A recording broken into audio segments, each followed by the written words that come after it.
कहानी ये है कि हमने इस बैंक के अंदर अपना सोना रखा हुआ था, उस पे लोन अमाउंट करवाया था 50,000 रुपए के नियर अबाउट। ठीक है, तो हम 10 दिन पहले आए थे अपना लोन क्लियर करवाने।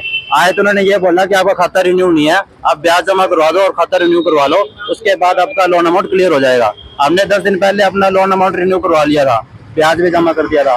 फिर हम 10 दिन बाद फिर आए, फिर उन्होंने बोला कि आपको 7 दिन से पहले पेमेंट जमा नहीं हो सकती, ये हमारे बैंक का रूल है। हमने कहा चलो कोई नहीं, 7 दिन के बाद आएंगे हम। 7 दिन के बाद आज फिर आए हैं, आज फिर यही चीज कह रहे हैं कि आज आपकी पेमेंट हम पूरी नहीं ले सकते, आधी पेमेंट लेंगे, आधी पेमेंट आप कल जमा करवाना और आपका लोन जो गोल्ड है वो हम कल देंगे। मतलब ये अपनी मर्जी चला रहे हैं, बैंक का कोई रूल नहीं है, जो अपनी तरफ से कह रहे हैं। मैंने कहा कि आप लिख के दे दो कि आपका आरबीआई ये कहता है कि हम 1 दिन में पेमेंट नहीं क्लियर करवा सकते, पर ये लिख के देने के लिए भी तैयार नहीं है। मतलब अपने से चला रहे हैं ये, वो हमारा गोल्ड है वो दे ही नहीं रहे। डायल 112 आपने बुलाई है? जी हमने बुलाई है। डायल 112 ने भी इनको समझा के देख लिया, उन्होंने भी कहा अगर आपका ऐसा कोई रूल है तो हमें दिखा दो या फिर लिख के दे दो। वो ये चीज कहते हैं हम लिख के नहीं देंगे, वो मतलब अपनी मर्जी चला रहे हैं, अब जो करना है कर लो, हम लिख के नहीं देंगे। डायल 112 ने भी समझा लिया इनको।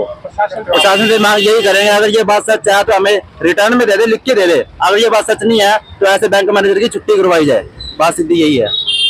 अगला कदम यही रहेगा, हम यही खड़े रहेंगे और अपना जो गोल्ड है वो आज लेके जाएंगे। या तो जो चीज सच है वो लिख के दे दे, रिटर्न में दिखा दे हमें, हम संतुष्ट हैं, हम चले जाएंगे। आरबीआई ये कहता है कि आपकी लोन अमाउंट 1 दिन में क्लियर नहीं हो सकती, हम संतुष्ट हैं, हम अपने घर चले जाएंगे, 1 दिन बाद फिर आएंगे। अगर ऐसा कोई रूल है नहीं, फिर ऐसे जो अपनी मर्जी चला रहे हैं ना, ये गलत है, ये सुधार होगा ऐसे। अभी कॉलर ने कंप्लेन की डायल 112 पे, उसने कहा कि मेरा कोई लोन का इशू है, मैं लोन चुकाना चाहता हूँ और पूरी पेमेंट भी देना चाहता हूँ, लेकिन मैनेजर अपनी जिद पे अड़ा हुआ है। जब हमने यहाँ पर आके इनसे बातचीत की तो उन्होंने बतलाया कि हम पैसे आज जमा कर लेंगे और गोल्ड जो आपका गोल्ड है वो कल दे देंगे। बस इसी जिद्दी को लेकर दोनों पार्टियां आपस में तू मैं कर रही थी और आगामी कार्रवाई के लिए इसको सिटी थाना भेजा जा रहा है।